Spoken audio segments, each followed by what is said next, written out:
Let me get this off my chest lang. So, naggrocery ako kagabi after work. Sabi ko kay ate cashier, pwede po ang debit? Tapos nakakunot yung noo niya and galit yung tono. Ano? Sabi ko, debit? Doon na ako nagsimulang ma-off sa kanya kasi wala naman akong ginagawa tas galit agad. Pagka-swipe niya ng SMAC ko, may tinanong siya na hindi ko narinig.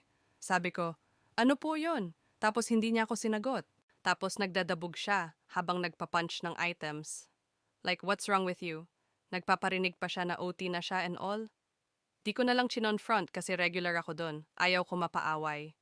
It's a small city, baka matandaan nila mukha ko. Nagkangitian na lang kami nasa likod ko na customer. Ayun lang. Inintindi ko na lang na baka pagod and OT nga, pero hindi naman valid mag-tantrum sa customer.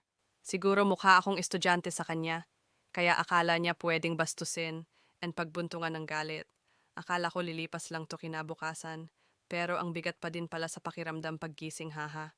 Ang sensitive ko talaga sa energy ng mga tao. Ito na lang ang gagawin kong outlet.